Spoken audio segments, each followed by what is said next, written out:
mga katrupa, ayan, eto na ang araw na hinihintay ni Kuya talaga na yung kukuha ng pera ni Ate May na pinadala. Ayan, salamat Ate May and Bossing. Silang dalawa yung nag-sponsor para sa cellphone ni Kuya. Ayan, may bago ng phone si Kuya. Kaya samahan nyo ako. Kami pala. Tala.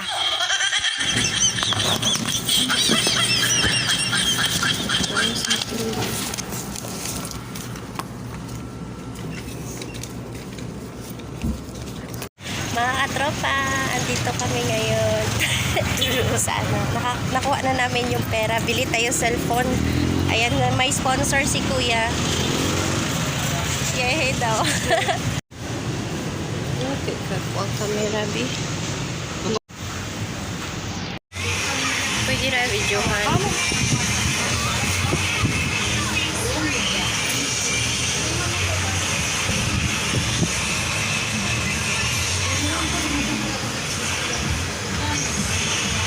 Para sa Pero basta mga na-case ma'am, tambunan naman Japon po siya ma'am.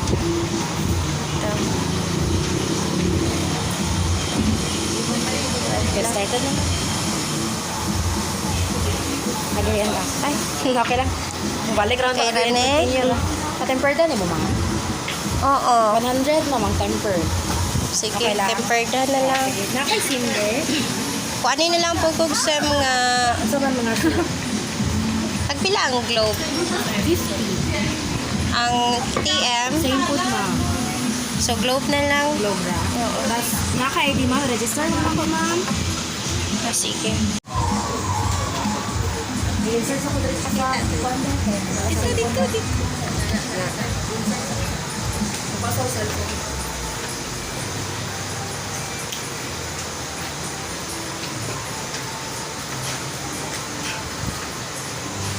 Sabi na nga, ito yung binili namin. Ayan. May sponsor ito ni Ate May at saka ni Lucy. 799. Ay, 7,999.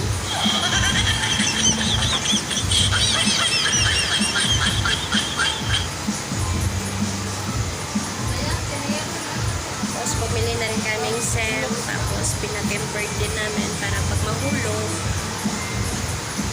alam mo na.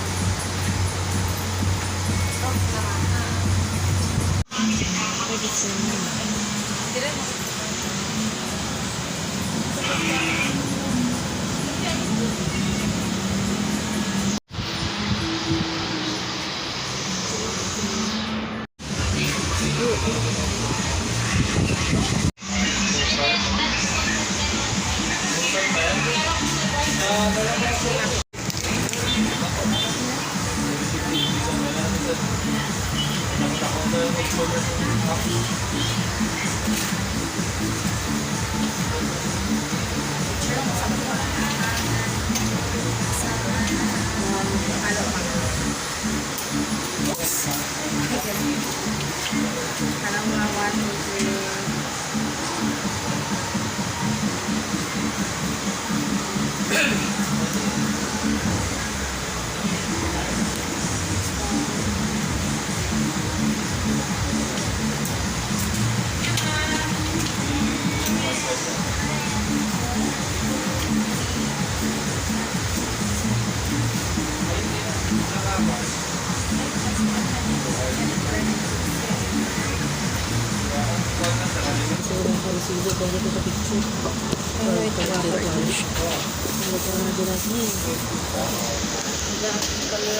Sa daas camera.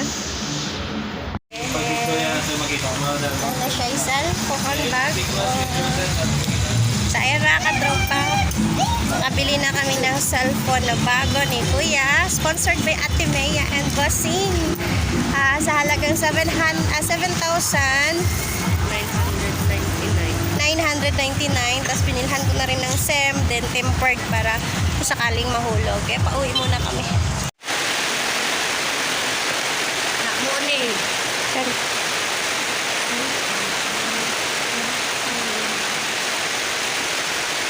Thank you, Ate Mia and Bossing. Salamat. Anak ko'y bagong cellphone.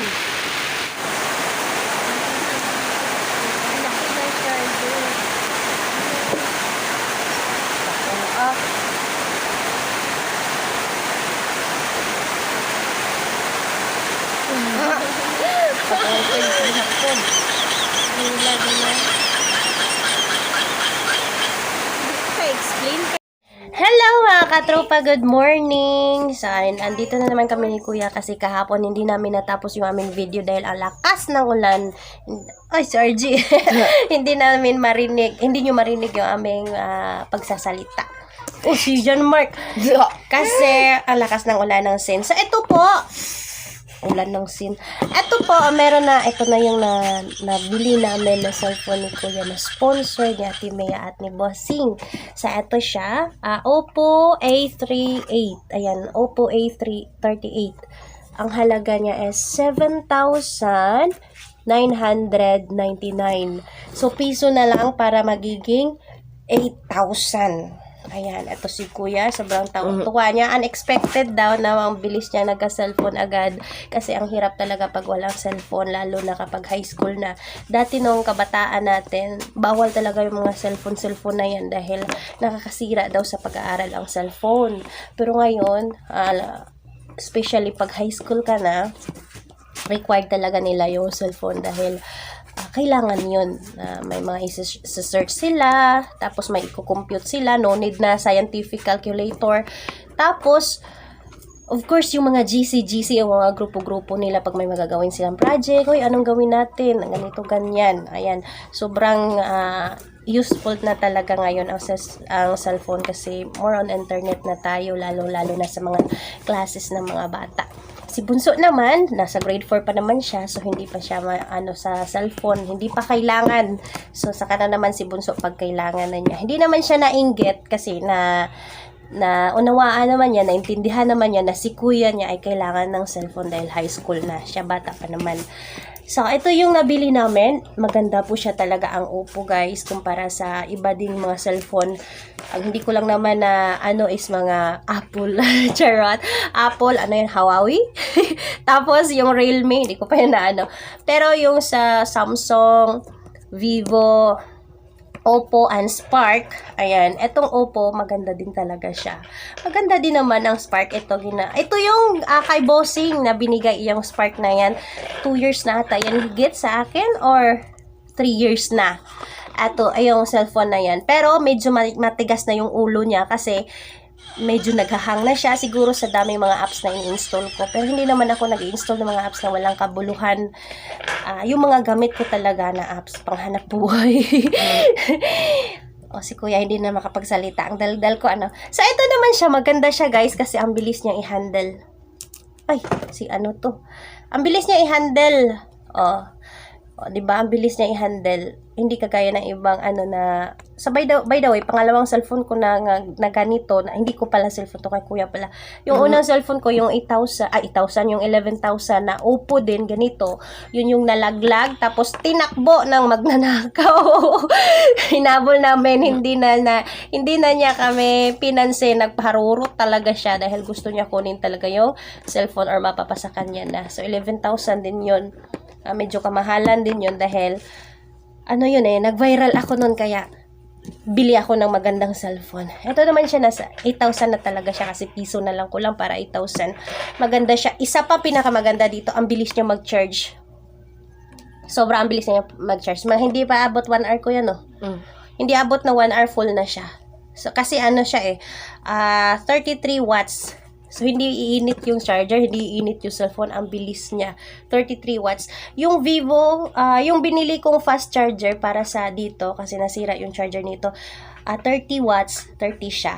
So, nasa higit 1 oras or mga 2 hours siya bago napuno. Pero ito siya, hindi abot ng 1 oras. Ang bilis niya mapuno. Tapos, pinalagyan ko na rin siya ng tempered para pag mabagsak-bagsak ni Kuya, may protection yung screen. And then, may kasama na rin siyang ganito. Ayan. Ang ganda ng cellphone ni Kuya. Mas maganda pa kaysa sa akin. Sa kanya, 8,000. Sa akin, 4,000. Diba?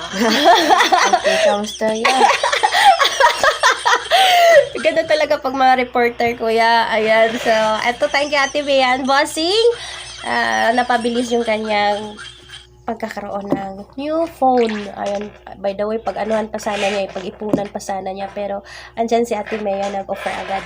At salamat Ate Mea talaga. And then, Bossing, ikaw ano masasabi mo? Thank you, Ate Mea. Thank you, Ate Thank you, bossing. Ate Bossing daw. Actually, nahihiya yan siya mag-smile kasi yung ngipin niya, guys. Sabi ko sa kanya, lagi mong i-align yan siya kasi noong time ng pandemic, hindi pwede lumabas. Ayan, kaya nagkaganyan yung ngipin niya. Para na siyang vampira na maraming ngipin.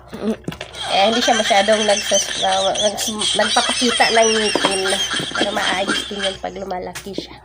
Ina-align lang. Ayan, thank you so much guys sa inyong panonood. Naparami na ako magsalita. Thank you so much! Bye-bye, Bossing! And Bye-bye. Ate Mia! Yeah. Thank you. Ayan na.